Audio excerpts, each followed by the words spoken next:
Boom, stop in episode 81. I answer the question of why do we overthink things? Masculinity for the intelligent man. I'm David Tian, Ph.D., and this is Man Up! Hey, I'm David Tian, Ph.D., and welcome to Man Up, episode 81. I'm in Singapore after 2.5 weeks in Japan, cold winter in Japan. Got a flu there. Actually, I couldn't even work out for that 2.5 weeks. So I actually haven't hit I haven't hit the weights for 3 weeks. Almost 3 weeks. And to yesterday and today, I started up again. Yesterday was back squat and deadlifts day, plus some like calves and stuff, kettlebell. Today was chest and back, and oh my God, my cardiovascular capacity went down a lot. I'm still not 100% from the cold. I still have a little bit of a cough, but most of it is gone. But yeah, it was just a hard recovery. I usually rest 45 seconds between sets, unless it's like a superset or something, and then I'll do a minute rest. But this time, for these two workouts, these 2 days, I had to do a minute rest after 2 or 3 sets, just because out of breath, like my chest was just, my heart was just pounding my chest like crazy, and it was just a weights workout. But next week I'm going to be doing a lot of calisthenics, some MMA, well actually lots of MMA. I'll see how it goes. Maybe I'll report about it. But anyway, just wanted to share that. Why I'm actually still now even a little bit out of breath. It's like 11:30 at night, but the effects of the workout is still like, wow, it's good. I'm still getting the metabolic burn. It's just like, I guess a takeaway lesson, I'm going to draw a takeaway lesson so it's not just rambling, is when you're out of the loop, you stop doing something for a while, getting back in it, you're always going to have that initial hard time at the beginning because you're just readjusting. So people who are successful at life just understand that that's a necessary phase. You got to get back on.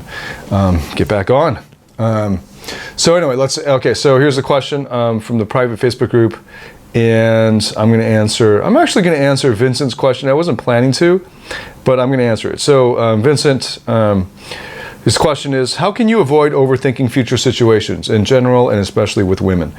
So good, he gives some context. For example, I was on a date yesterday, and 2 to 3 days before the date, I couldn't help but think of any possible situation that could happen when I was not distracted by something. It's not only with women. I've always been the kind of person who overthinks situations and ends up in long daydreams as a consequence. Can meditation probably help with this issue because I think it influences my behavior in a bad way? The answer is yes. So I actually answered it right there in the comments and said, yeah, meditation will help. Go and do it. Probably he hasn't even tried it. So like, can meditation help? You know how you can find out? By fucking trying meditation. I mean, you just sit there and you take a course, just go to your local meditation place and just sit for one of their free, intro courses. They usually have it for free or $10 or something, and try it out. You know why he hasn't tried it out? Because he overthinks shit. You know why he's never going to succeed in life unless he watches this video?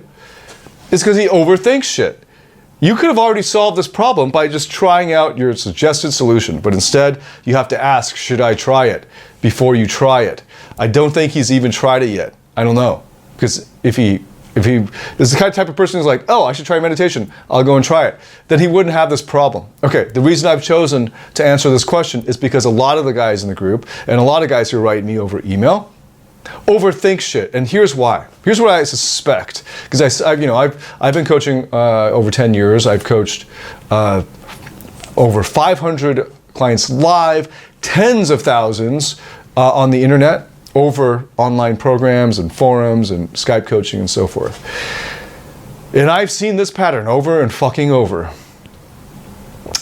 Most people, men, women, everyone, most people are leading lives of very low standards. I didn't realize this because the circles, I don't want to sound like a dick, but like the circles that I was raised in, good Asian American circles, while I was Asian Canadian, but half of the time I was raised in America, half in Canada, we're overachievers. Like the average day, like I'm thinking back to when I was 10 years old. I'd have full, like I'd go to school. There's a normal school and I'd get straight A's. Well, not at 10. I didn't really give a shit about school at 10 years old, but like by 13 years old, getting straight A's. Then what happened was there's after school activities. So I was on the basketball team, the volleyball team, the soccer team. And then, so like, you know, then we'd have practices. If we didn't have practices, then I'd have band. You know, I was in the bands. I was in several, like 3 different bands. I was in the concert band. I was in the large group jazz band. I had my own jazz combo. I sound like a real geek now. So we'd have practice every day.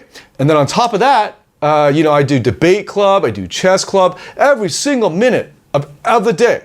As a child, 12, 13, 14 years old, and then obviously all the way for the rest of my life from that point forward, discipline and hard work was instilled in me from a young age. Thank you to my parents. They were awesome at that.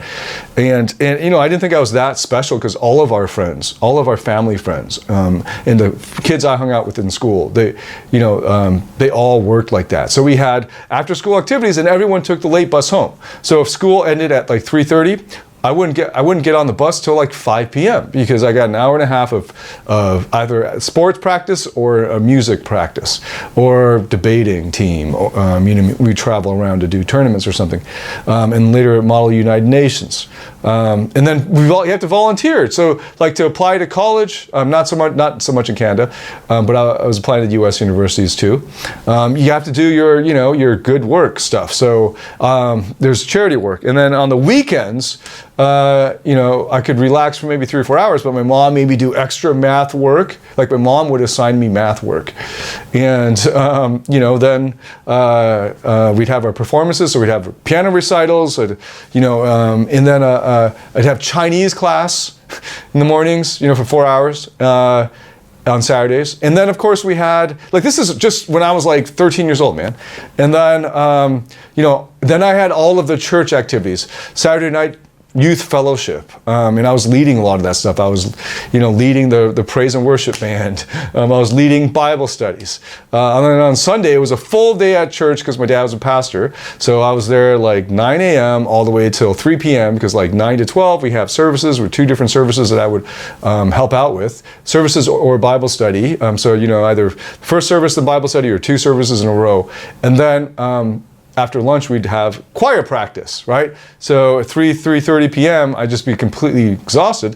But it's church. That was my life. And then I had the rest of Sunday to relax. That was my only day to relax after church. So my parents and I would, like our family would go and like maybe we'd rent a video, or this was back in the VHS days, right? We'd have a big family dinner. So, or we'd have like a church family gathering. To this day, whenever I go back to Canada to visit my family, they're all still on that schedule. My older sister went to Penn, did her MBA and law degree, was running her own accounting firm, very proud of her, and their family, they're a hard-working family. And then my younger sister went to Columbia, did a master's degree, and again, they're a hard-working family. These are just solid Asian Canadian folk, you know what I mean? And that's where it wasn't that unusual for me. Everybody was doing that. Now, the Asian Americans watching this, you're all just nodding. Yeah, of course, this is your life, right? I've been living in Singapore for the past in Singapore and the region, as you can tell from the videos, I'm flying all over the place, right? But based in this region of Southeast Asia, and for like 8 years now, let's see, 2008, 8 years, and then prior to that, 4 years in China. And just a note out to Asian Canadians, the Asians in Asia are very different. As you can imagine, imagine the whole population of the entire country is Asian, right? So there are always going to be distribution curve, right? There's always, or I should do it this way. There's always going to be your outliers. And in America, the Chinese folk and some of the Asian Americans, I'm not going to go through all the different ethnic groups, are outliers on this end. So you have them like way overrepresented in Ivy League schools as far as the percentage of the population, and in the high super achievers, lots of Asian Americans, and they're working their way up the corporate ladder. Eventually they'll, I think there might be something of a bamboo ceiling, but eventually, However, in Asia, you have Asians along that full distribution curve, right? Like there are those who flunk out and there are those who do really well, but most of the people are in the middle, and that doesn't apply. And then that was a big shock to me because I was used to all Asians just like, at least you're like, maybe you're not known to be sexy and all that. Nowadays it's changing. Like Into the Badlands, if you're not a fan of that, go support it, please, if you're for Asian men. Danny Wu, man. But so I'm used to it. But like I'm used to saying, like at least you have the good stuff that comes from being, a good academic background and hardworking and so on, right? That doesn't apply in Asia because everybody's Asian.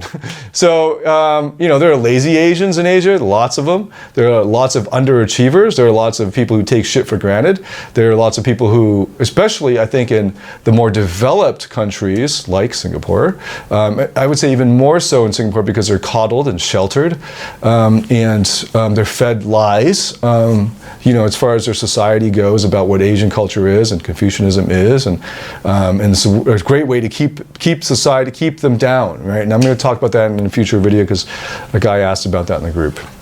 That's a whole separate, longer video. And what's happened is I've had to realize, and over the 8 years here in this region, that the average person, the average Asian, men and women, have very low standards when it comes to what they do with their lives. A lot of them have this activity called surfing the internet. Like that's an activity. Like I asked him, how'd you spend your Saturday? I want to know why he's not getting any women in his life. And that's a great way to gauge what he does in his free time. His Saturday is spent surfing the internet, doing chores at home. Okay, what kind of chores? Laundry. He doesn't even do laundry. Right? That's like, okay, that's all already really rare for him to say that. Most of the time they just surf the internet. I don't even know what to say to that because that's not my reality. Like you should be ashamed of yourself. You just fucking surf the internet and play computer games? What a loser. So like, here's the problem, right? Here's why y'all overthink shit. You have not enough things going on in your life. Like, this is a great way to just crush it in life, in all areas of life. All you got to do is pack in a lot of things. Then you don't have the luxury of thinking about things. You just got to go to the next thing, right? So like, if you have your schedule and you pack in like extra courses and you're going to take MMA and you're going to get a private trainer to work at the gym and you're going to do yoga, you're going to do salsa dancing, you're going to learn a new language, so you've got to do that 3 times a week, and then you got to go to the language exchange program to like practice with real people because you can't just learn a language 3 hours a week. You have to go and use it. And then on top of that, you got to travel. So you're packing in this travel, all weekend travel, 2 nights over here. It's easy for Singaporeans to do that. Just go out and travel, right? And you're organizing parties. You're either at your house or you're organizing them somewhere else, like in a bar or something with your friends out. You have goals and you go and meet them. You are overambitious even with what you want to accomplish that year, 5 years out, 10 years out. Just be a good Asian fucking American. In other words, pretend like your whole life is preparation to apply to Oxford or Harvard or something like that. Then you will have no time to overthink because you won't have the fucking luxury to overthink. You know what the kind of questions that are most common for me over the past 10 years as a coach is somebody sends me his fucking text messages, right? He says, here are the text messages. This disgusting, lengthy thing, like just copy and paste, blah, blah, blah, no analysis whatsoever. Here's my text messages. Tell me what's going wrong. Here's the problem, right? Usually when I start to read these agonizingly horrible text messages exchanged with him and the girl, it's quite obvious to me what the problem is, but it's not going to be easy for him to decipher it. It's sort of like telling somebody who's tone deaf to listen to the fact that he's a little bit out of tune, or not even a little bit. Let me take another analogy on that. Here's the problem. The fact that you can sit there and fucking look at your text messages and is already overthinking. Just, you know what, guys who are really good with, naturally good with women because their lifestyles are awesome and because they're just fucking on their purposes and values in life. What their text messaging is like, they ask themselves, what do I want to text? Okay, text it, done. You know, she replies if he has time to look at it because he's busy, because his life is awesome, because he's living a life that's packed full of great activities that make him a better person. When he gets the chance, the time, the free time to look at the text and replies, he just replies whatever he wants to reply, okay? And he's naturally busy. He's not sitting there with no life, surfing the internet, waiting for the girl to reply. You know, some guys, you can see on the Facebook group, ask for opinions about a text message exchange that was like 3 messages from him, 2 from her, 3 messages from him. Okay, so it's been like 24 hours and she hasn't replied. What do you think? Are you fucking kidding me? Do you have no other life? Here's what you should be doing. You should be packing your life full of tons of activities you really, really enjoy. And then when these messages come in, you decide, you text whatever the fuck you want. And if she doesn't reply, you don't have time. You don't have time because you're doing other more important things. And if you're doing really important things with your life that you're really passionate and care a lot about, and all you got to do is tweak it. So tweak your life, tweak your lifestyle, tweak your schedule so that you incorporate women into it. Easy as fuck, right? Let me give you an example. Instead of playing guitar alone in your room for 2 hours practicing, go out and busk on the street. I mean, here's a great example of how that can get you women. Go Google American Idol. There was not American Idol, sorry, X Factor. There was a year when there's a couple won it. I can't even remember their names now. But they were being mentored by that really rude guy. I can't believe I'm forgetting his name right now. Simon Cowell. Simon Cowell was mentoring them, and they won the whole thing. Just Google it, you find it, it's a couple. And how did they meet? Well, the dude was busking out of the back of a truck or something like that. The girl walked by, liked his voice, liked his music, stood around, talked to him. I mean, that's the easiest, most straightforward way. You're doing something you really enjoy, something you're really passionate about, and it draws people in. So don't do it in the quiet of your room. Join a band. Perform. If you're playing guitar, join, as a Christian, you can join the praise and worship team. But you can form a band and perform as much as you can. I mean, that's the best way to improve, actually, is just to perform a lot. Like the Beatles used to, played in strip clubs, 8 hours a day or whatever. Getting their chops. If you can do, so instead of just working out with weights alone, like I do, that to me is not how, I don't go to the weights to go, to the gym to meet women. But if you don't have enough women in your life, then instead of doing solitary weightlifting by yourself at the gym just to get big so that women will like you, instead, join a group class that has women in it. So join a yoga class once a week, or a Pilates class. Join an MMA class that is women-friendly, like a BJJ women-friendly class. Or a boxing class. Women and models really love boxing now because it's been shown to be such a great cardiovascular exercise. And so join a group setting that includes women in it. Instead of doing solitary activities, just do the group version of it and make sure that there are women in that group. It's as simple as that. And then you'll meet like-minded women. You will meet like-minded women. Okay, enough on that one. You know the reason why you guys overthink things? Because you have too much free time. You have too much free time. Pack in your schedule so you don't have the luxury of overthinking. And you're going to achieve so much. It's going to be awesome. Write to me when you make your millions, your billions, and let me know how it goes. Because why? You have as much time as Elon Musk. Let me repeat that. You have as much time as Elon Musk. You also have as much time as President of the United States. And he works out every day. So go and do it. Okay, see you in the private Facebook group. That means you have to click on that link and join the group. Interact with me there. Love to answer your questions. Sometimes I'll answer them right away. All right, see you in the group. Until then, man up.